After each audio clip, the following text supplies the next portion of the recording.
हाँ भाई, तो लास्ट लेक्चर अपन ने एक क्वेश्चन पे फिनिश किया था, जो मैंने आपको कहा था कैलकुलेट करना। ये क्वेश्चन था, है ना? और मैंने इसके कोऑर्डिनेट्स भी आपको लिख के बता दिए थे। ये कोऑर्डिनेट्स आ रहे थे, आप m इंटू एक्स में रखोगे, है ना? सॉल्व करके जो आपका कोऑर्डिनेट्स आएंगे एक्स सी एम, कैलकुलेशन आपको ही करनी है, वो आएगा a/2, और जो y सी एम आएगा वो आएगा √3a/2। a/2 √3a/2, जो डिस्टेंस आएगी वो आएगी a के बराबर। मतलब एक्चुअली में ये हेक्सागन का सेंटर ही आ जाएगा। एक्चुअली में कहा जाएगा, इस हेक्सागन का सेंटर ही आ जाएगा। यही तो है वो पॉइंट जिसका एक्स कोऑर्डिनेट कितना है a/2, y कोऑर्डिनेट कितना है √3a। तो एक्चुअली में हेक्सागन का सेंटर आ जाएगा, है ना? अच्छा सुनो, इसको ऐसे करने की जरूरत ही नहीं थी। ये तो मैंने आपसे मेहनत करवाई जानबूझ के, ताकि आपको जो बताऊंगा उसकी इंपॉर्टेंस समझ में आए, है ना? इस क्वेश्चन का डेटा ऐसा था कि इसको ऐसा करने की जरूरत ही नहीं। कैसे सुनना, देखो भाई,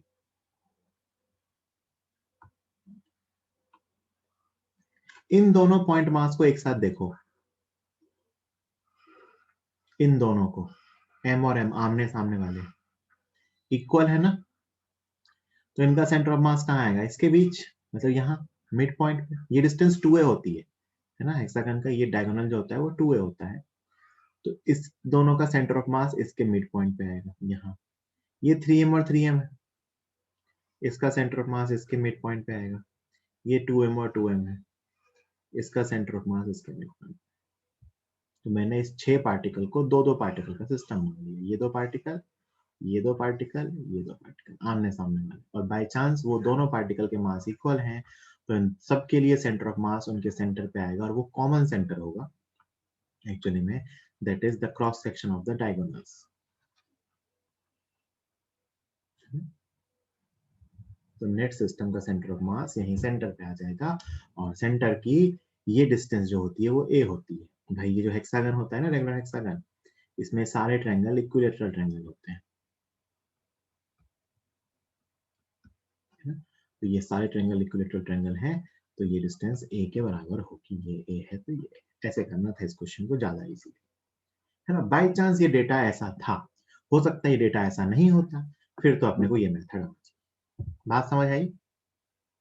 तो कई बार ना पार्टिकल सिस्टम का सेंटर ऑफ मास अगर ज्यादा पार्टिकल हो, तो मैं ध्यान से देखना कि कहीं वो सिंप्लीफाई तो नहीं हो जा रहा, है ना? आमने सामने वाले पार्टिकल या टू पार्टिकल, क्योंकि टू पार्टिकल सिस्टम में बहुत अच्छे से सॉल्व करना आता है, तो कई बार वो टू पार्टिकल सिस्टम से बहुत इजीली सिंप्लीफाई हो जाता है। ठीक है, ध्यान रहेगा। बोलो भाई, है ना? तो उसको टू पार्टिकल सिस्टम से निकाल सकते हैं। एक टाइप का क्वेश्चन और करवाना है मुझे इसमें, डिस्क्रीट मास में। फिर डिस्क्रीट मास खत्म हो जाएगा, फिर अपन कंटिन्यूअस मास स्टार्ट करेंगे। वैसे वो यहाँ कराने की ऐसा कोई जरूरत नहीं है, आगे भी कर सकते हैं, बट ठीक है, एक क्वेश्चन यहाँ कर लेते हैं।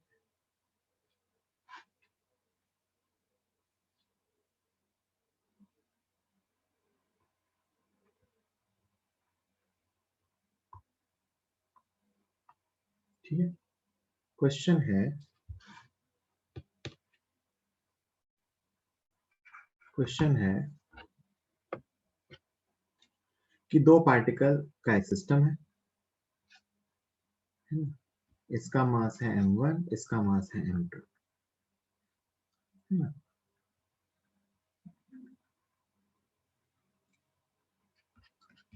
If m1 is shifted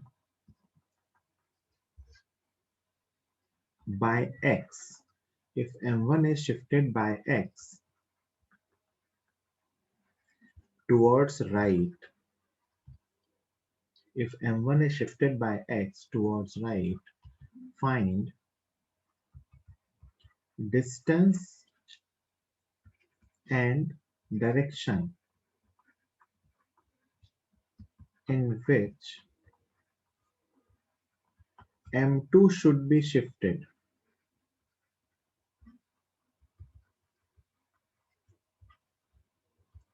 such that center of mass remains at same point.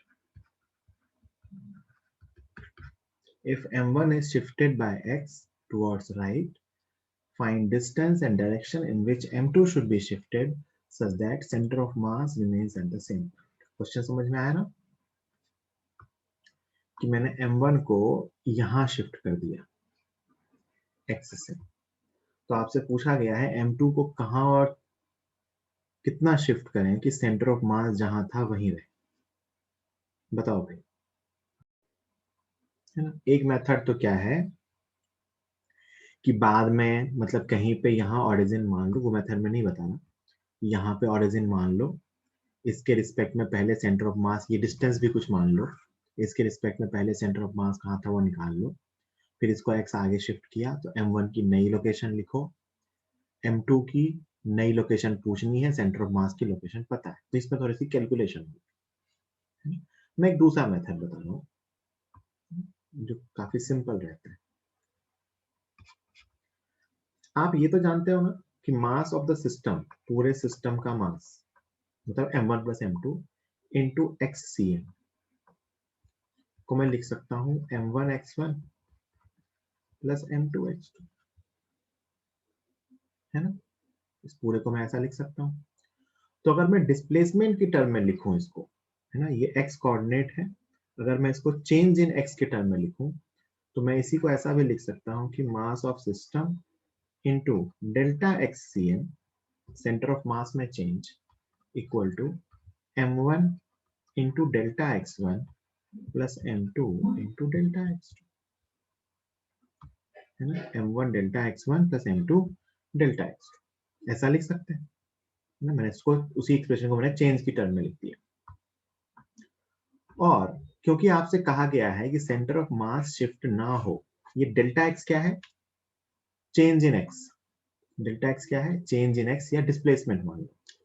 Delta x shift नहीं करना है तो ये टर्म जीरो होगी, ये टर्म जीरो होगी, तो अपने पास क्या आ गया, m1 delta x1 plus m2 delta x2 is equal to 0। और हमसे यही डेल्टा x2 तो पूछा है, so delta x2 is equal to minus m1 delta x1 upon m2। Delta x1 मान लेते हैं ये डायरेक्शन पॉजिटिव है तो ये डायरेक्शन निगेटिव होगी। x1 में डिस्प्लेसमेंट कितना है, x,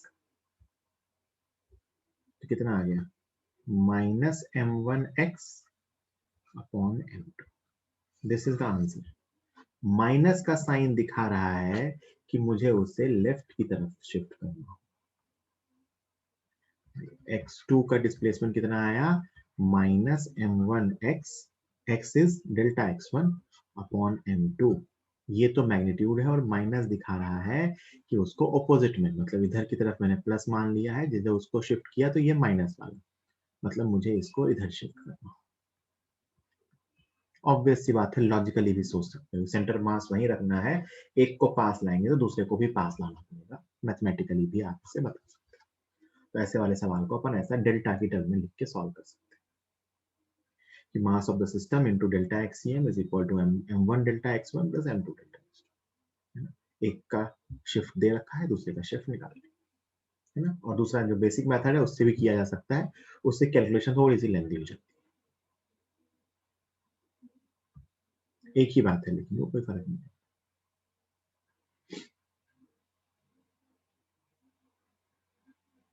एक तीसरा मेथड और भी सोच सकते हो इसको सॉल्व करने का, कि सेंटर ऑफ मास के अबाउट मास मोमेंट जीरो होता है, अगर मैं इसी को ओरिजिन मानूं, है ना, तो इसकी डिस्टेंस पहले क्या, r1 और इसकी डिस्टेंस r2, तो m1 r1 is equal to m2 r2 होगा पहले, ये तीसरा मेथड है।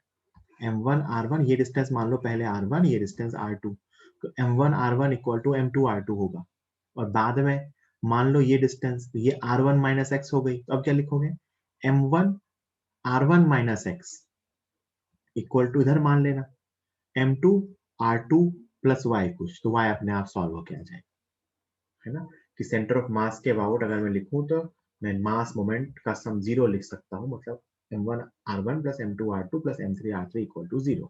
तो एक पॉजिटिव में मोमेंट था, एक नेगेटिव में था r वेक्टर, तो ऐसे भी लिख सकता हूँ। ये सबसे इजी रहता है जो मैंने बताया कि डेल्टा एक्स की टर्म में लिख लो, अपने आप आ जाएगा। ठीक है, तो ये अपन ने फिनिश किया calculation of centre of mass of discrete mass system. अब अपन सीखेंगे centre of mass of continuous mass system.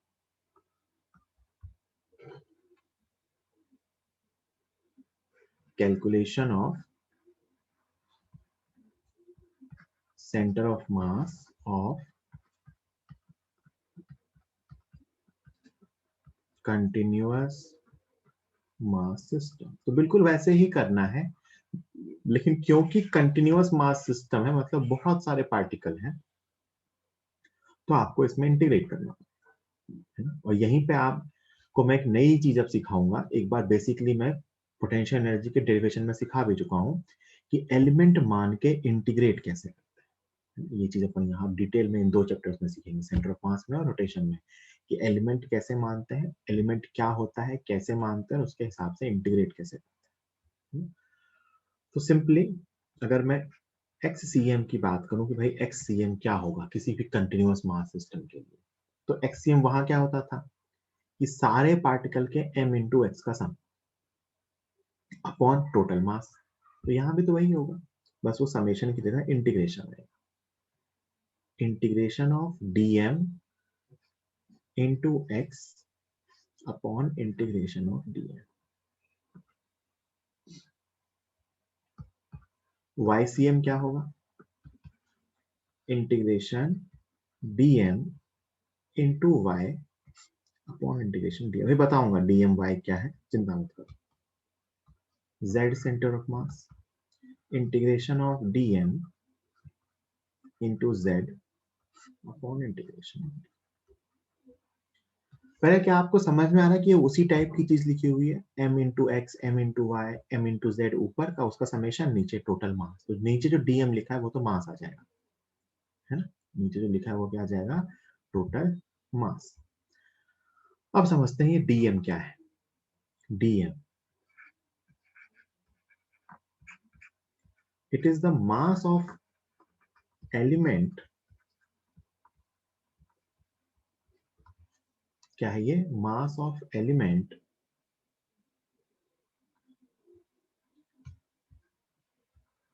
which is supposed, mass of small element, infinitely small element, mass of small element which is supposed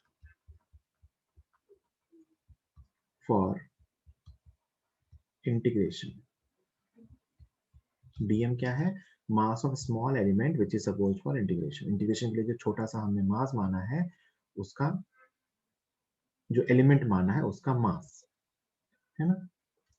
और x क्या है, x, फिर यहाँ पे y, फिर यहाँ पे z। जैसे ऊपर पहले वाले को x से मल्टीप्लाई किया है, दूसरे वाले को y से मल्टीप्लाई किया है, तीसरे वाले को z से। ऊपर देखो dm इंटू x है, dm इंटू y है, dm इंटू z है। तो ये x क्या है, x is x coordinate of centre of mass of element. आपने ऊपर जो एलिमेंट माना है ना dm वाला, उसके सेंटर ऑफ मास का x कोऑर्डिनेट। y क्या है, y coordinate of centre of mass of element. और z क्या है, z coordinate of centre of mass of element. तो ये वही तो लिखा हुआ है कि हर किसी का मास इंटू उसका सेंटर ऑफ मास, हर किसी का मास इंटू जब पार्टिकल मानेंगे तो m into x, m into x, m into x and so on. तो ये वही चीज लिखी हुई है, ऊपर हर किसी का मास इंटू उसके सेंटर ऑफ मास की लोकेशन। तो x क्या है, coordinate of centre of mass of the element. y क्या है, y coordinate of centre of mass of the element, जो एलिमेंट माना है उसका सेंटर ऑफ मास। z क्या है, x coordinate of centre of mass of the element. जल्दी से इसको नोट कीजिए, फिर इस पे बेस्ड एक बेसिक सा प्रॉब्लम सिखाऊंगा तो समझ में आएगा ये क्या है।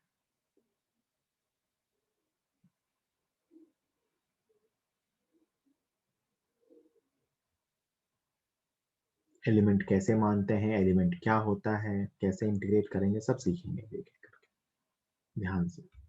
काफी इंपॉर्टेंट चीज है आपके लिए और नई चीज है।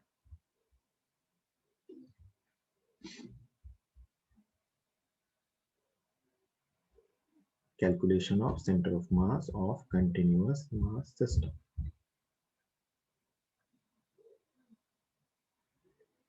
एलिमेंट क्या होता है? तो एलिमेंट वो चीज अपन मानते हैं जिससे अपन कह सकते हैं कि मिलके वो बॉडी बनी हुई है।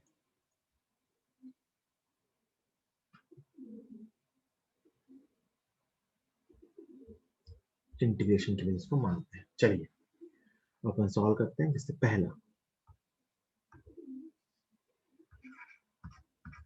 है ना, पहला है अपना rod, uniform rod of length L. एक यूनिफॉर्म रॉड है जिसकी लेंथ एल है। हमें बताना है इसका सेंटर ऑफ मास कहाँ आएगा। आप ऑलरेडी जानते हो इसका सेंटर ऑफ मास सेंटर पे, मतलब एक एंड से l/2 डिस्टेंस पे। बट इसी को अब अपन मैथमेटिकली कैलकुलेट करेंगे एक बार सेंटर ऑफ मास की हेल्प से, समझेंगे भी एलिमेंट का क्या मतलब है। सबसे पहले फिजिक्स में रॉड जो चीज होती है ना, रॉड, रॉड का मतलब होता है कि उसकी थिकनेस नेग्लिजिबल है, इसकी सिर्फ लेंथ होती है। ये वाली जो डायमेंशन है ना, विड्थ वाली, मैंने दिखा जरूर दी है, ये डायमेंशन अपन नेग्लिजिबल मानते हैं। ठीक है, तो ये अपनी वो रॉड है। अच्छा भैया, सबसे पहले कोऑर्डिनेट सिस्टम भी मान लो। ये कोऑर्डिनेट सिस्टम के अकॉर्डिंग ही अपन कोऑर्डिनेट्स लिख पाते हैं। तो मान लो ये पूरी की पूरी रॉड एक्स एक्सिस के लॉन्ग रखी हुई है, ये आपकी वाई एक्सिस है, ये आपका 0,0 होगा, और इस पॉइंट के कोऑर्डिनेट होंगे 0, L,0, है ना। ये आपका रॉड होगा। एक चीज तो आपको ये समझ में आती है कि वाई सी एम 0 होगा और जेड सी एम 0। जो भी सेंटर ऑफ मास आएगा वो सिर्फ एक्स कोऑर्डिनेट पर ही होगा, वाई और जेड कोऑर्डिनेट सेंटर ऑफ मास के नहीं हो सकते, क्योंकि वाई कोऑर्डिनेट में वाई एक्सिस के लॉन्ग कोई पार्टिकल ही नहीं है, जेड एक्सिस के लॉन्ग कोई पार्टिकल ही नहीं है। सारे के सारे पार्टिकल कहाँ हैं? ऑरिजिन से लेके एक्स तक। ये बात सब मानते हो कि वाई सी एम और जेड सी एम 0 होगा, क्योंकि सारे पार्टिकल सिर्फ एक्स एक्सिस के लॉन्ग रखे हुए हैं। सारे पार्टिकल सिर्फ कहाँ रखे हुए हैं? एक्स एक्सिस के अलोंग। तो सेंटर ऑफ मास का सिर्फ एक्स कोऑर्डिनेट ही आएगा, वाई कोऑर्डिनेट और जेड कोऑर्डिनेट 0 होगा। ठीक है, अब सुनना मेरी बात ध्यान से। मुझे एलिमेंट मानना है। एलिमेंट का मतलब ये रॉड किन चीजों से मिलके बना हुआ हो सकता है ना? तो मैं कहूं कि रॉड मतलब थिकनेस नेग्लिजिबल है, तो मैं ऐसा मानता हूं कि इस रॉड पे यहां से एक जनरल डिस्टेंस एक्स पे एक पतली सी रॉड मानी है जिसकी लेंथ dx है। एक पतली सी रॉड जो पार्टिकल होगी एक्चुअली में, दिस इज एलिमेंट। सोच के देखो, यही एलिमेंट पूरे रॉड पे रखे होंगे और ये रॉड बन जाएगी। ऐसे ही एलिमेंट, ये जो एलिमेंट मैंने माना है, ऐसा ही एक स्ट्रिप यहाँ होगा, यहाँ होगा, यहाँ होगा, यहाँ होगा, ऐसे होते होते होते होते होते होते यही स्ट्रिप्स यहाँ से शुरू से लास्ट तक रखी होगी, तो ये रॉड कंप्लीट हो जाएगी। और x की वैल्यू कहाँ होगी? यहाँ वाली स्ट्रिप के लिए x 0 होगा। x क्या है? स्ट्रिप कहाँ है? तो ये यहाँ वाली स्ट्रिप के लिए x की वैल्यू 0 होगी, और यहाँ वाली स्ट्रिप के लिए x की वैल्यू l होगी। तो मैं सिर्फ x वेरी करवा रहा हूँ। मैंने क्या माना है? x डिस्टेंस पे जाके एक dx लेंथ की एलिमेंटल रॉड, या एक dx लेंथ का पार्टिकल कहना सही नहीं है, क्योंकि पार्टिकल की लेंथ नहीं मानते हैं। इसको कहेंगे x डिस्टेंस पे जाके एक dx लेंथ की रॉड मानी, which is equivalent to a particle. तो मैं कहूँ कि एलिमेंट क्या है? We have assumed an elemental rod, element मतलब जो सबसे छोटा होता है, an elemental rod of length dx। dx बहुत ही छोटी लेंथ होती है, मतलब आप जितनी छोटी सोच सकते हो उससे छोटी। we have assumed an elemental rod of length dx which is at a distance of x from origin। यहां तक कोई डाउट किसी को कि मैंने ऐसा एलिमेंट माना है और ऐसे ही एलिमेंट में अगर x इक्वल टू 0 से लेके x इक्वल टू l तक खूब सारे रख दूं तो ये पूरी रॉड बन जाएगी। ये बात सबको समझ में आती है कि ऐसे ही एलिमेंट dx लेंथ वाले मैं x इक्वल टू 0 से लेके x इक्वल टू l तक खूब सारे रख दूं, ऐसी पतली पतली स्ट्रिप, तो ये रॉड बन जाएगी। तो एलिमेंट क्या होता है, इसकी फील आई है ना। अब देखो, ये अपन ने एलिमेंट मान लिया, अब तो हो गया अपना काम। फॉर्मूला लिखना है तो पहले फॉर्मूला लिख देता हूं यहाँ। XCM का फॉर्मूला क्या होता था, तो आप कहोगे सर ये होता था dm into x upon integration dm। बहुत ध्यान से, dm क्या होता था, आपने जो एलिमेंट माना है उसका मास। तो हमारा एलिमेंट क्या है, एक छोटी सी रॉड जिसकी लेंथ dx है। तो मैं अगर आपसे कहूँ इस dx लेंथ के रॉड का मास क्या होगा, तो आप कहोगे सर इसका मास dm होगा। एंड इस dm को मैं लिख सकता हूँ mass per unit length into dx। बोलो भाई, इस dx लेंथ के रॉड के मास को मैं लिख सकता हूँ mass per unit length into dx। What is dm?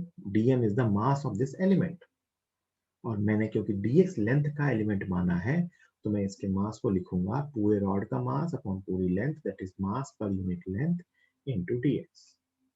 बोलो मानते हो क्या? dm में कोई दिक्कत? dm में कोई दिक्कत है ना। तो dm की वैल्यू पता चल गई, एक वैल्यू और पता चलनी चाहिए, वो क्या है, x। x क्या होता है, जो एलिमेंट माना है उसका सेंटर ऑफ मास क्या होगा। हमारा एलिमेंट क्या है, हमारा एलिमेंट क्या है, यही, ये तो एक पार्टिकल ही तो है। तो मैं कहूं इसका सेंटर ऑफ मास कहाँ होगा, इसी पे। मानते हो भाई, ये एक छोटा सा पार्टिकल है जैसा है, इसका सेंटर ऑफ मास कहाँ होगा, इसी पे। तो इसके सेंटर ऑफ मास का एक्स कोऑर्डिनेट भी एक्स ही होगा, ऑब्वियस सी बात है। अब वैल्यूज रख देते हैं, this is m/l into d x, ये dm लिखा, इंटू एक्स अपॉन नीचे m/l इंटू डी एक्स, है ना। और x की लिमिट x इक्वल टू 0 से x इक्वल टू l तक, x इक्वल टू 0 से x इक्वल टू l। ध्यान से देखिए, ऊपर नीचे दोनों इंटीग्रेशन से m/l कॉमन आएगा और कैंसिल हो जाएगा। ऊपर नीचे दोनों इंटीग्रेशन से m/l बाहर आएगा क्योंकि वो कांस्टेंट है और कैंसिल हो जाएगा। ऊपर बचेगा x dx का इंटीग्रेशन 0 से l तक, नीचे बचेगा dx का इंटीग्रेशन 0 से l तक। x dx का इंटीग्रेशन होता है x स्क्वायर बाय 2, लिमिट रखेंगे तो वो बचेगा बेटा l स्क्वायर बाय 2 और नीचे बचेगा l। ये आंसर आ गया l/2। तो इसका सेंटर ऑफ मास कहाँ आएगा, l/2, मतलब 0 के रिस्पेक्ट में l/2 मतलब रॉड का मिड पॉइंट। तो एक यूनिफॉर्म रॉड का जो सेंटर ऑफ मास होता है वो रॉड का मिड पॉइंट होता है।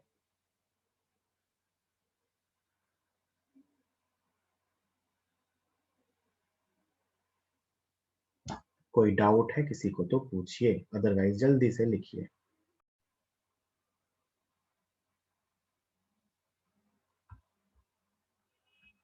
अगला क्वेश्चन क्या है कि आपके पास एक नॉन यूनिफॉर्म रॉड है। आपके पास क्या है बेटा, एक नॉन यूनिफॉर्म रॉड, और ये एक्स एक्सिस ही है। ये आपको कह रखा है कि ये 0,0 है और ये एक्स एक्सिस है। तो एक रॉड है जो 0,0 से l,0 तक है, ये एक्स एक्सिस है, ये वाई एक्सिस। लेकिन ये रॉड यूनिफॉर्म नहीं है ना, l इसकी लेंथ है। A non-uniform rod, a non-uniform rod have a variable linear mass density. A non-uniform rod have a variable linear mass density. Linear mass density मतलब वही mass per unit length. Linear mass density को lambda से लिखते हैं, symbol है लिखने का. Linear mass density से लिखते हैं lambda से, given by lambda का फंक्शन दिया हुआ है. Lambda is equal to alpha x. Linear mass density का फंक्शन दिया हुआ है. Linear mass density is equal to alpha x, where alpha is a positive constant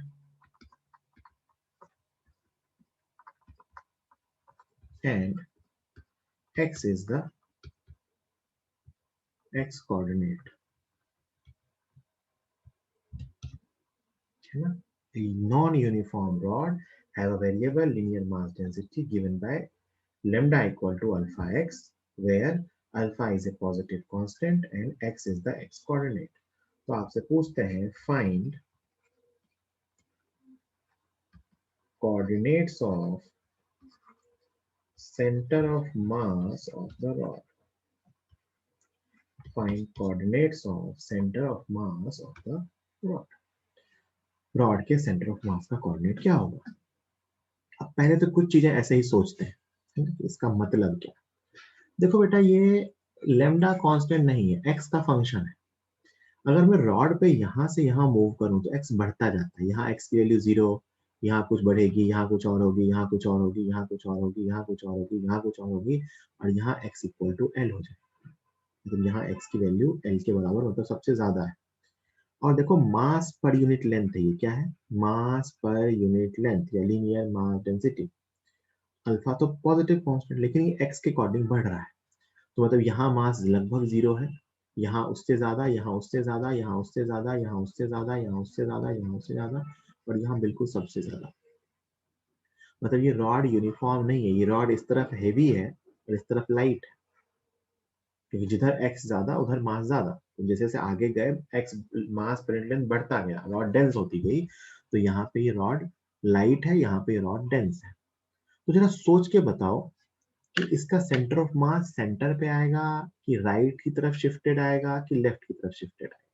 मतलब सेंटर ऑफ मास सेंटर पे आएगा कि सेंटर से राइट आएगा कि सेंटर से लेफ्ट आएगा? बताओ, ऐसे ही सोच के. राइट आएगा ना, सबको समझ में आ रहा है, क्योंकि हैवी है. राइट की तरफ रॉड कैसी है? हेवी है. तो सेंटर ऑफ मास कहाँ आता है? हेवी साइड में आता है. गुड, बिल्कुल सही, सब लोगों ने सही बताया. तो ये अपने को लॉजिक से पता चला कि आंसर L/2 से ज्यादा आना चाहिए. आएगा तो सही, 0 से ज्यादा आएगा, L/2 से मतलब 0 से L के बीच ही कुछ आएगा, मतलब इसी बॉडी पे ही मिलेगा अपने को कहीं ना कहीं. लेकिन आंसर L/2 से ज्यादा आएगा, ये मुझे पता है. क्यों पता है? क्योंकि आगे का मास ज्यादा है, पीछे का मास कम है. तो अगर आगे का मास ज्यादा है तो उधर का रॉड हेवी है. तो अगर मैं इस रॉड को ऐसे 2 पार्ट्स में बांट के सोचूं ना, तो मैं ऐसा सोच सकता हूँ कि राइट साइड वाली रॉड हैवी. तो चलो आप निकाल लेते हैं, सॉल्व करते हैं. कैसे सॉल्व करें? अपना तो फिक्स मेथड जो सीखा अपन, फॉर्मूला. ये रॉड रही, एलिमेंट वैसा ही मानेंगे, कोई दिक्कत नहीं है.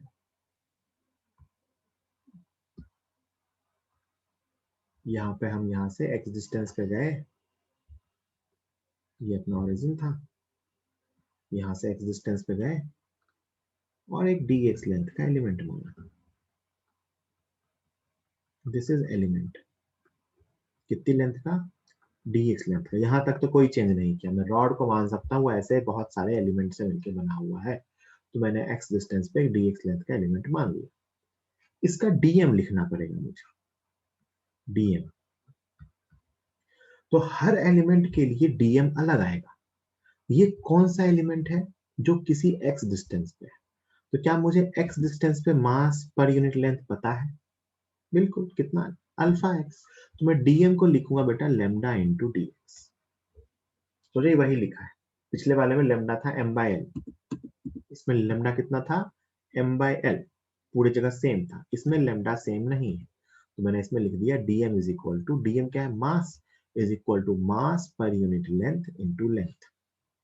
और ये लेमडा एक्चुअली यहाँ कांस्टेंट नहीं है, तो लेमडा का फंक्शन दे रखा है, दे रखा ही होगा, तो ये कितना दिया है, alpha x into d x, है ना। अब देखो ये dm भी हर किसी के लिए अलग अलग आएगा, क्योंकि x सबके लिए अलग अलग है ना। तो बस फॉर्मूले में रख दो, xcm इज इक्वल टू, ऊपर इंटीग्रेशन dm इंटू एक्स, नीचे integration dm, integration dm, dm की जगह क्या लिखोगे, अल्फा एक्स dx, ये अभी dm लिखा है, याद रखना यहाँ एक बहुत भयंकर गलती होती है, ये x हमसे छूटता है, नहीं छोड़ना। तो ऊपर लिखा अल्फा एक्स dx, ये dm है इनटू x, x क्या होता है, इस एलिमेंट का सेंटर ऑफ मास, ये एलिमेंट वापस एक पार्टिकल ही है, इसका सेंटर ऑफ मास यही होगा, तो into x upon integration dm, मतलब अल्फा एक्स dx। ऊपर नीचे से अल्फा कैंसिल हो, अल्फा कांस्टेंट है,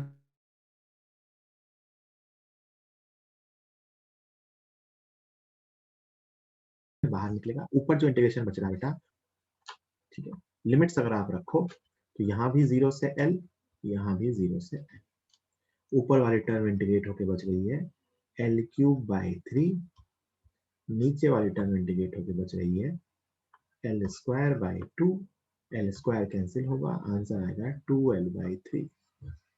देखिए ध्यान से, l/2 से ज्यादा आना चाहिए था, अभी गया, x कितना आया, 2l/3, तो सेंटर ऑफ मास राइट की तरफ शिफ्टेड है, और उसका सबवेशन कितना है, 2l/3। यहाँ हमें वेरिएबल कुछ भी देखो चेंज क्या किया है, बस dm चेंज किया मैंने, वहां dm लिखा था मास per unit length into x, यहाँ भी वही लिखा है मास per unit length into dx, बस वहां ये कांस्टेंट था तो उसको m/l लिख दिया था, यहाँ ये वेरिएबल है तो इसका फंक्शन पता है तो उसको अल्फा इनटू x लिख दिया, बस इतना सा ही तो चेंज किया, और कोई चेंज ही नहीं किया। जल्दी लिखिए, किसी को कोई डाउट हो तो पूछिए, ठीक है। चलिए नेक्स्ट क्वेश्चन, एक और करेंगे ऐसा ही, फिर आगे चलेंगे, वो आपको करना है।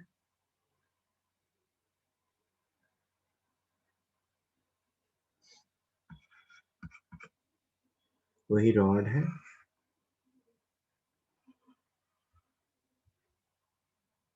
ये x इक्वल टू 0 है, ये x इक्वल टू l है, ठीक है। और आपसे लेमडा का फंक्शन दे रखा है, lambda is equal to a plus B x, सिर्फ x की टर्म में ना होके a प्लस बी एक्स है, where a and b are constants, a and b are constants। Lambda standard symbol है बेटा मास पर यूनिट लेंथ के लिए, लीनियर मास डेंसिटी बोलते हैं, क्या बोलते हैं लेमडा को, लीनियर मास डेंसिटी, मतलब this is dm upon dl, linear mass density, से मास डेंसिटी वॉल्यूम वाला होता है, मास अपॉन वॉल्यूम ये लेंथ वाला है, स्टैंडर्ड सिंबल है इसके लेमडा, कुछ जगहों पे लेमडा लिखा मिलता है, कुछ जगहों पे म्यू लिख देते हैं, है ना, कुछ जगहों पे लेमडा लिख देंगे, कुछ जगहों पे इसको म्यू भी लिख देते हैं, ठीक है, जनरली अपन अभी लेमडा लिखेंगे। तो लेमडा का आपको फंक्शन दे रखा है, तो आपसे पूछा है find x coordinate of centre of mass, answer chat पर लिखने की जरूरत नहीं है, आप तो सॉल्व कीजिए, 2 मिनट का टाइम है, फिर मैं बता दूंगा।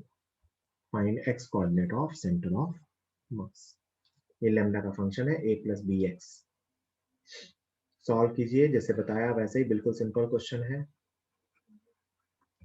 2 मिनट का टाइम है, आंसर चैट बॉक्स में मत लिखिए, फिर मैं बता दूंगा।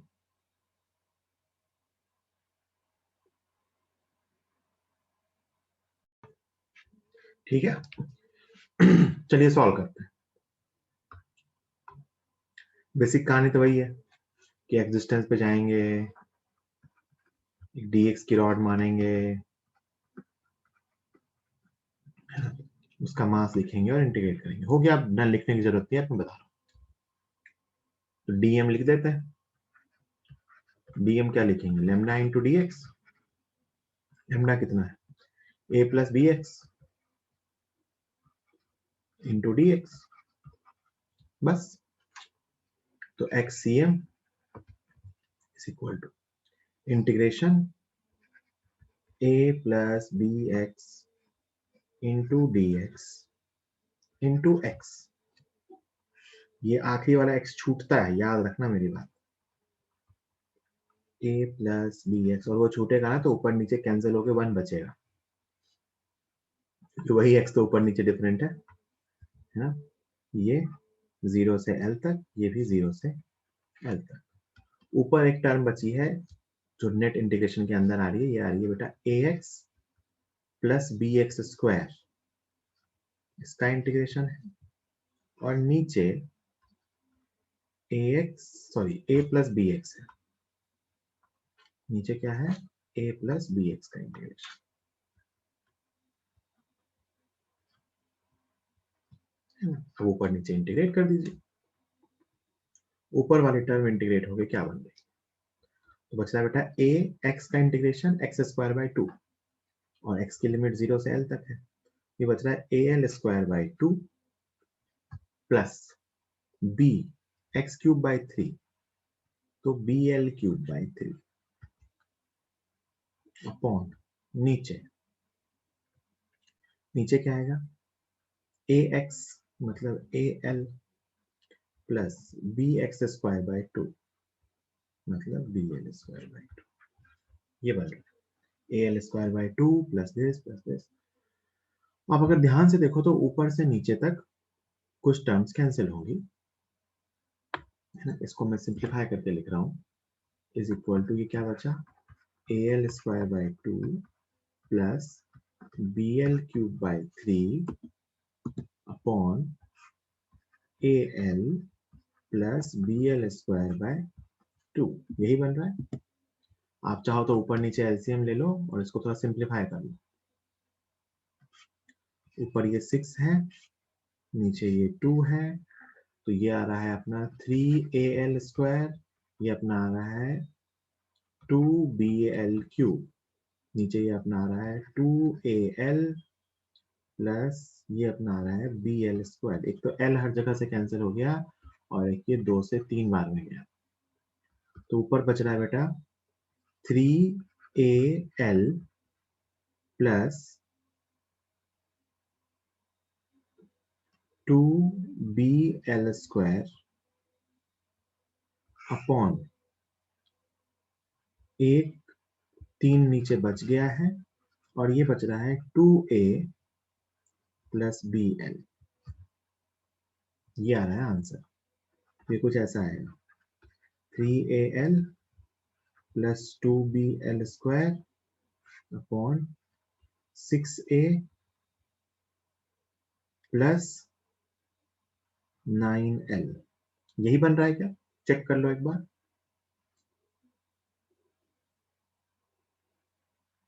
यही बन रहा है क्या,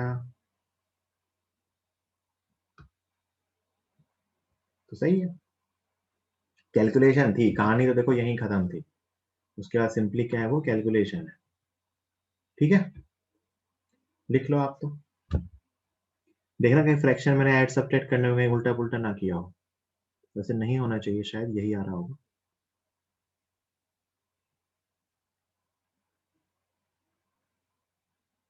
है ना, ये सिंप्लीफिकेशन है, मेनली तो क्वेश्चन यही सॉल्व हो गया, है ना। क्वेश्चन यही सॉल्व हो गया, आगे तो मैंने सिंप्लीफाई किया, यहीं तक अपने को सॉल्व करना था। आगे हो सकता है इसी फॉर्म में दिया होता, हो सकता है उस फॉर्म में दिया होता। ठीक है, ये पहला हो गया, अपन इसको इंटीग्रेट करना सीख गए। दूसरा, अपन रॉड का सेंटर ऑफ मास निकालना सीख गए, ये अपने को पहले भी आता था। अपन दूसरी चीज पे चलेंगे। दूसरी चीज जो अपन है जिसका अपने को सेंटर ऑफ मास निकालना है, that is uniform semi ring of radius r। दूसरा क्या है, uniform semi ring of radius r। r radius वाली एक सेमी रिंग है ना, जिसका हमें सेंटर ऑफ मास कैलकुलेट करना, मतलब सेमी रिंग मतलब आधी रिंग है।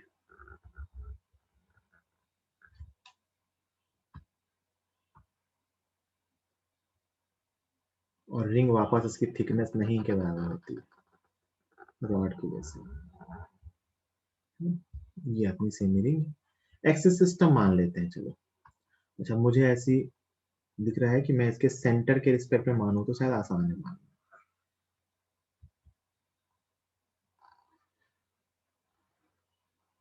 ये एक्स एक्सिस ये वाई एक्सिस है, मैंने इसके सेंटर पे मान लिया।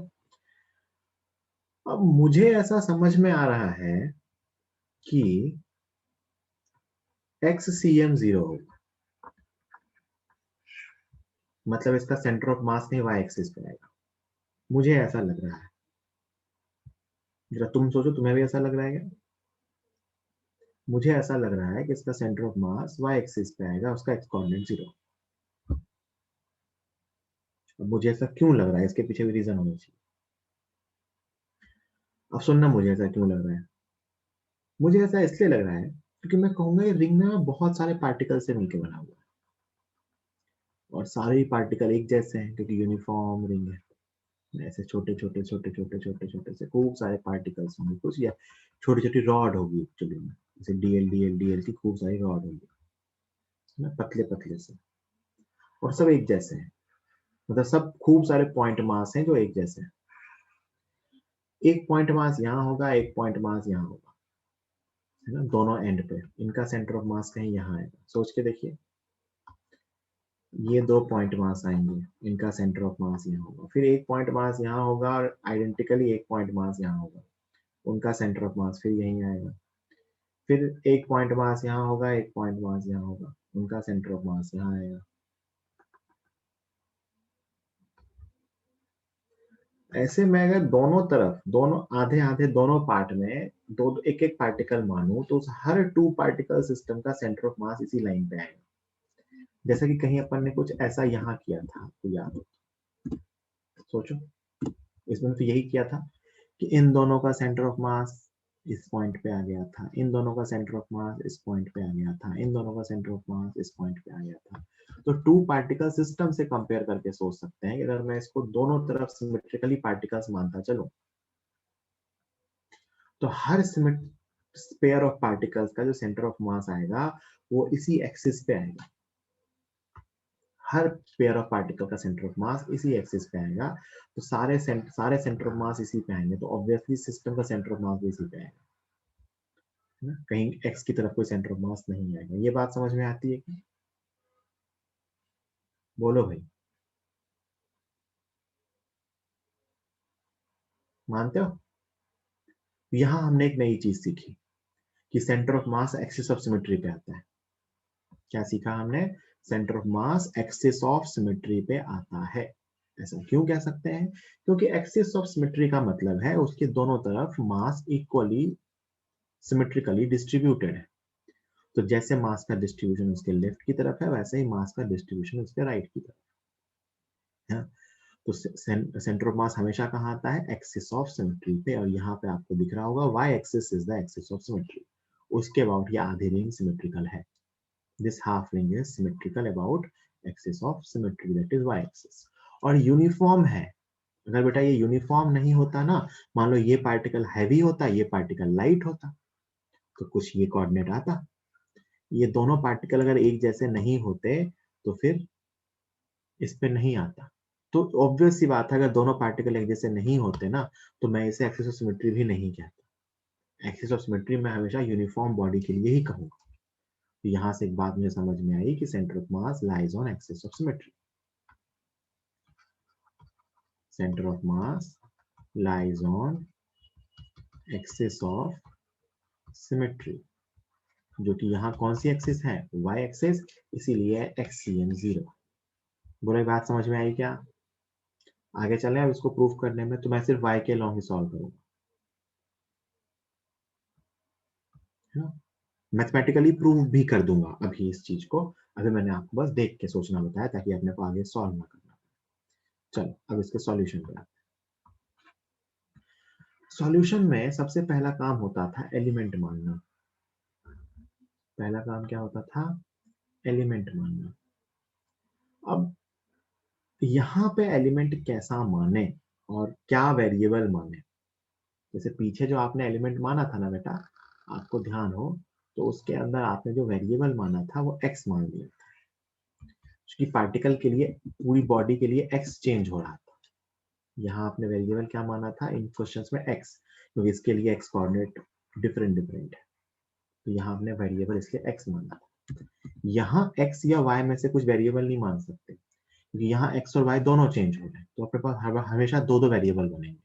सोच के देखो, अगर मैं x, y की टर्म में लिखूं तो दोनों वेरिएबल हो। बिल्कुल सही कह रहे हो प्रियांशु।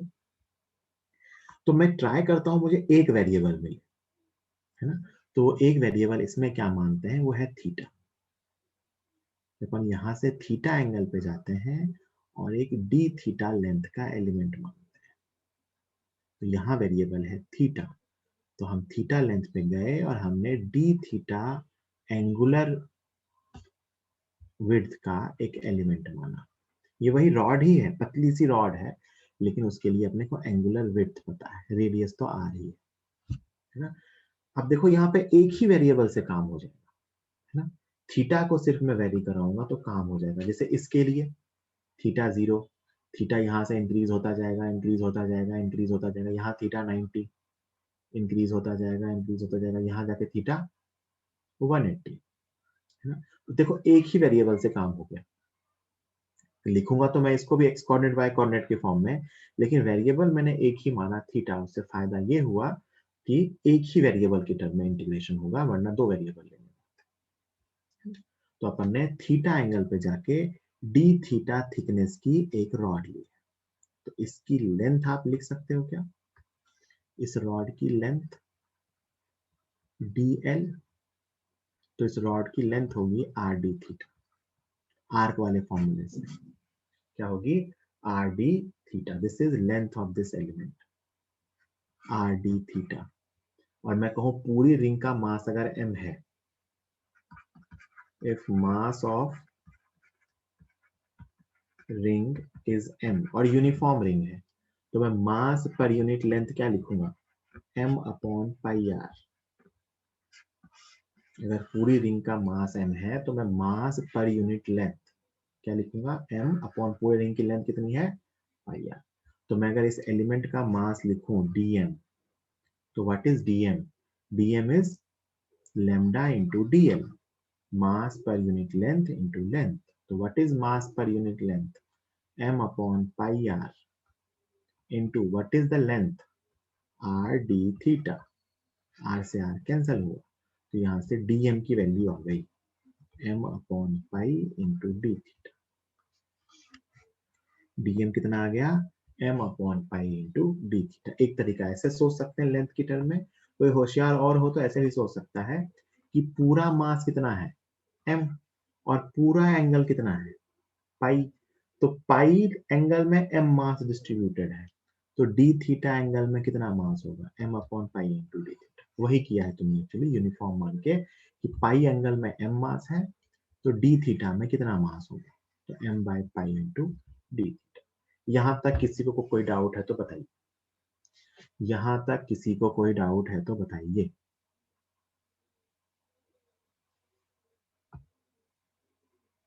No doubt. चलिए, अब तो बहुत सिंपल है, फॉर्मूले में वैल्यू रखनी है अपने को, तो है ना।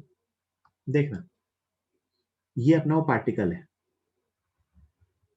अगर मैं कहूं कि इसका x कोऑर्डिनेट क्या है, तो इसका x कोऑर्डिनेट है बेटा r cos थीटा, और इसका y कोऑर्डिनेट क्या है, तो वो है r sin थीटा। इस पार्टिकल का क्यों निकाला, क्योंकि मुझे इसकी जरूरत पड़ने लगी अपने फॉर्मूले में।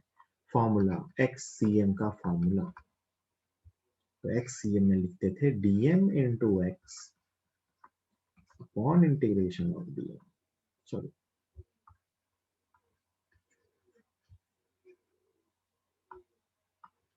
dm into x upon integration of dm, है ना। ऊपर dm इंटू एक्स, dm अपने को पता है m upon pi into D theta, this is dm into x,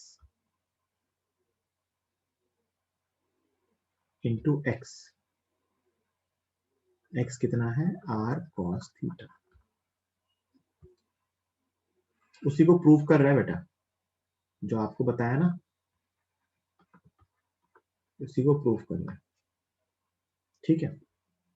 नीचे आप सीधा m भी लिख सकते हो, dm का इंटीग्रेशन नीचे आप सीधा m भी लिख सकते हो, कोई दिक्कत नहीं है। ऊपर तो आपको मल्टीप्लाई करना है, नीचे आप चाहो तो dm का इंटीग्रेशन, चूंकि मास यूनिफॉर्म है तो आप सीधा लिख सकते हो, इसका इंटीग्रेशन m आ जाएगा। भाई नीचे जो dm है यूनिफॉर्म है तो सीधा क्या बन जाएगा, m। ऊपर नीचे से m कैंसिल होगा, तो ये बचेगा अपने पास r अपॉन पाई, इंटीग्रेशन से बाहर आया, और ये बचा अपने पास cos theta d theta, m cancel हो गया। थीटा की लिमिट 0 से पाई, थीटा कहां से कहां वेरी कर रहा है, 0 से पाई। देखो भाई मैंने m कैंसिल कर दिया, r अपॉन पाई बाहर निकाल दिया, थीटा की लिमिट 0 से पाई। cos थीटा का इंटीग्रेशन, cos थीटा का इंटीग्रेशन क्या आता है, sin थीटा। cos थीटा का इंटीग्रेशन क्या आता है, sin थीटा। sin थीटा की लिमिट 0 से पाई, सो r upon pi sin pi minus sin 0 that is 0। तो अपने पास यहाँ से मैथमेटिकली प्रूफ होके आ गया XCM 0, जिसको मैंने यहाँ लॉजिकली बताया, यहाँ मैंने बाय एनालिसिस बताया था कि XCM 0 होगा, यहाँ मैथमेटिकली प्रूफ होके आ गया कि XCM 0 है ना। अपन हमेशा अब ये कैलकुलेट नहीं करेंगे ना, यहाँ इसलिए कैलकुलेट किया क्योंकि अपन फर्स्ट टाइम कर, बात समझ आई। मैथमेटिकली ये प्रूफ हो गया कि XCM 0 है। सिमिलरली YCM ही तो अपना आंसर है जो अपने को चाहिए। What is YCM?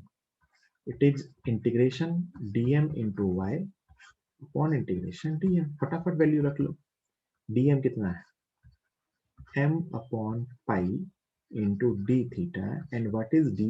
Y is the y coordinate of that particle, that is r sin theta upon नीचे dm का इंटीग्रेशन m से m कैंसिल हुआ, वापस r अपॉन पाई, सब बाहर आया, बिल्कुल सिमेट्रिकली वैसा ही चल रहा है सब कुछ, बस इंटीग्रेशन साइन थीटा का है 0 से पाई तक। साइन थीटा का इंटीग्रेशन होता है माइनस कॉस थीटा, माइनस मैंने बाहर निकाल लिया, 0 से पाई तक। So it is r upon pi cos pi minus cos 0. What is cos pi? Cos pi is minus 1 and cos 0 is 1. ये आ गया आपके पास 2r upon pi. This is YC. 2r upon pi. इसका मतलब हमें याद क्या रखना है, अब ये बता रहा हूँ। ये रिजल्ट बार बार लाएंगे नहीं, कहीं आपके एग्जाम स्कूल में कहीं प्रूफ करवा लिया, उसके लिए बता दिया। हमें ये चीज याद कर ली कि एक जो सेमी रिंग होती है उसका सेंटर ऑफ मास, ये उसका सेंटर है, यहां से कितना ऊपर होता है, 2r upon pi. This is centre, ये इसको ओरिजिन मान लो, है ना। सेमी रिंग के लॉन्ग, सेमी रिंग का जो सेंटर ऑफ मास होता है, दिस इज सेंटर ऑफ मास, कितना ऊपर होता है, 2r अपॉन पाई, है ना, 2r अपॉन पाई ऊपर होता है। अच्छा देखो, ये r/2 से कम है या ज्यादा है, ये जो वैल्यू आई है ये r/2 से कम है या ज्यादा है, सोच के बताओ। ये जो वैल्यू आई है ये r/2 से कम है या ज्यादा है, तो उस 2 को नीचे ले जाओ ना, अपने आप पता चल जाएगा। π/2 बन रहा है, वो π/2 इज 1.5 के लगभग लगभग, है ना, कम है ना, ठीक है, ठीक, थोड़ा नीचे है। आप और इसकी वैल्यू निकालोगे ना, तो ये 2r अपॉन पाई अगर कैलकुलेट करो तो ये 2, सॉरी r अपॉन π/2 है, तो r अपॉन पाई होता है 3.14, तो ये 1.57 के आसपास है। ये कितना है, 1.57, which is greater than r/2।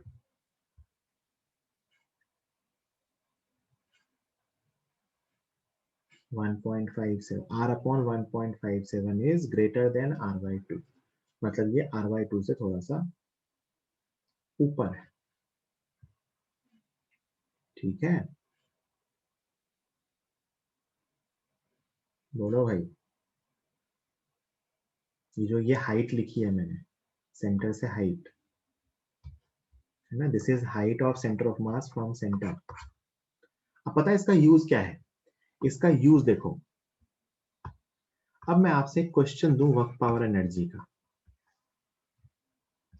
कि जमीन पे एक सेमी रिंग रखी हुई है, वर्क पावर एनर्जी का क्वेश्चन है भैया।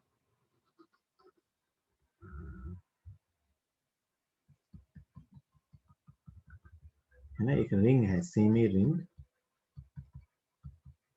इसका मास m है, रेडियस r है, इसे जमीन पे रखी हुई है ना, यहाँ पे पोटेंशियल एनर्जी 0 है, और आपसे मैं कहूँ find potential energy of this semi ring, इस सेमी रिंग की पोटेंशियल एनर्जी बताइए। तो आप कहोगे सर यू का आंसर होता है M G into height of centre of mass, मतलब M G into centre of mass यहाँ होता है, इसकी हाइट कितनी आती है 2r अपॉन पाई, याद होना चाहिए 2r अपॉन पाई। तो आंसर है अपना बेटा 2mg r upon pi, this is the potential energy of this ring. अगर ये सेम रिंग अपने पास दी होती तो इसकी पोटेंशियल एनर्जी आती mg 2mg r upon pi. ये सेंटर ऑफ मास से आप सीधा लिख सकते हैं, ये आंसर याद रखना है। आगे से मैं ये एक्सियम 0 प्रूफ नहीं किया करूंगा, आगे जो भी बॉडीज लूंगा उसमें सीधा ये बोल दूंगा कि ये एक्सिस ऑफ सिमेट्री पे आएगा। यहाँ मैंने आपको लेके प्रूफ करके बता दिया कि एक्सियम 0 आ रहा है, वाईसीएम आ रहा है 2r upon pi. 2r upon pi की वैल्यू लगभग लगभग कितनी है, r अपॉन 1.57, मतलब ये जो अपन सेंटर सोचते h/2 वाला उससे थोड़ा सा ऊपर है, ठीक है, ये हाइट है, this is distance of centre of mass from origin, है ना।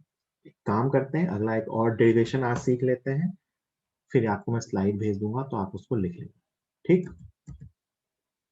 बोलो, एक डेरिवेशन और आज सीखेंगे, फिर आप स्लाइड से लिख लेना। थर्ड, सेमी डिस्क,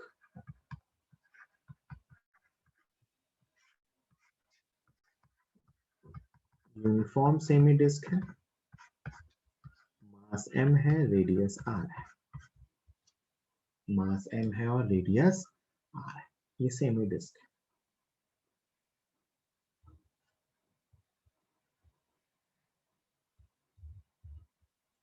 डिस्क का मतलब इस पूरे पे मटेरियल है, ये सेंटर है, ये एक्स एक्सिस है, ये वाई एक्सिस है।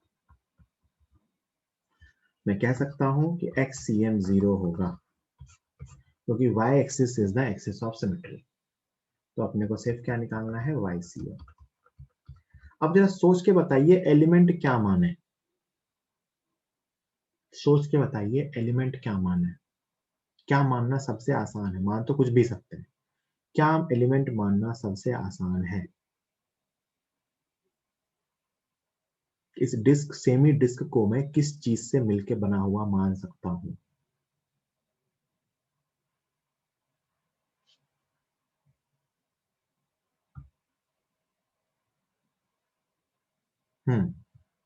देखो, बिल्कुल सुनो ध्यान से, कुछ लोग कह सकते हैं सर ऐसी स्ट्रिप मान सकते हैं,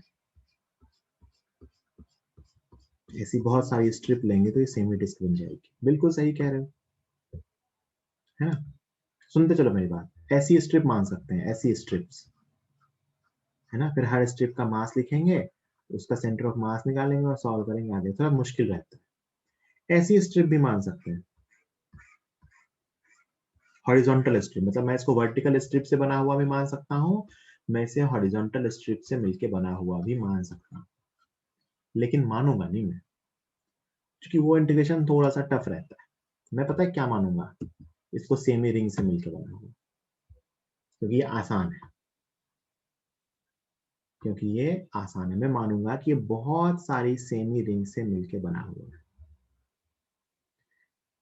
और एलिमेंट इज सेमी रिंग। अच्छा, ये एलिमेंट मैं क्यों मान सकता हूँ, क्योंकि मुझे सेमी रिंग का सेंटर ऑफ मास पता चल चुका है। दिस इज द एलिमेंट, बिल्कुल इसको एलिमेंट मान सकते हैं, सेमी रिंग। ये रही उस एलिमेंट की रेडियस, आर रेडियस, और उसकी थिकनेस मानेंगे हम डी आर। डी आर क्या है? उस सेमी रिंग की थिकनेस, बिल्कुल नेग्लिजिबल है ना। तो what is the element?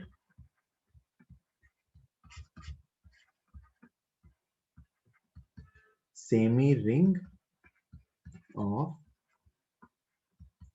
radius r and width dr। सोच के देखो, मैं ऐसे ही बहुत सारे रिंग अगर रख दूं तो ये सेमी डिस्क कंप्लीट हो जाएगी। एक छोटी रिंग, एक दूसरी रिंग, एक तीसरी रिंग, आर को वेरी कराऊं जीरो से कैपिटल आर तक, आर को वेरी कराऊं जीरो से कैपिटल आर तक, तो ये रिंग डिस्क कंप्लीट हो जाएगी। मानते हो क्या? बोलो भाई, क्या सबको समझ में आ रहा है कि ये एलिमेंट सेमी रिंग माना जा सकता है, और मैं ऐसा मान सकता हूं कि ये सेमी रिंग से मिलके बना हुआ है, और इसमें अपना मेहनत बच रही है ना, क्योंकि अपने को दो दो वेरिएबल नहीं सॉल्व करना, बस यही करेंगे। तो अपन ने सेमी रिंग मान लिया है ना। अब पूरी कहानी क्या बचती है पता है? इसका डीएम लिखने की। मैंने एक एलिमेंटल सेमी रिंग माना है, इसका डीएम। अब बेटा डिस्क के अंदर मास एरिया पे डिस्ट्रीब्यूटेड होता है। कहाँ होता है डिस्ट्रीब्यूटेड मास? एरिया पे। देखो मैं डीएम लिख रहा हूँ। सेमी डिस्क का पूरा मास m है, सेमी डिस्क का area pi r square by 2। This is mass per unit area, है ना। ये क्या लिखा है? मास पर यूनिट एरिया इनटू इस स्ट्रिप का एरिया। ये जो मैंने शेड किया है ना, ये जो शेड किया है ना, इस स्ट्रिप का एरिया। अब अगर आप सोच पाओ, तो अगर मैं इस स्ट्रिप को ओपन करूं, अगर मैं वो जो ब्लू वाली स्ट्रिप है, अगर मैं उसे ओपन करूं, तो उसकी लेंथ बनेगी पाई आर, और उसकी विड्थ बनेगी डी आर। तो इस स्ट्रिप का एरिया होगा पाई आर डी आर। ये समझ में आता है क्या?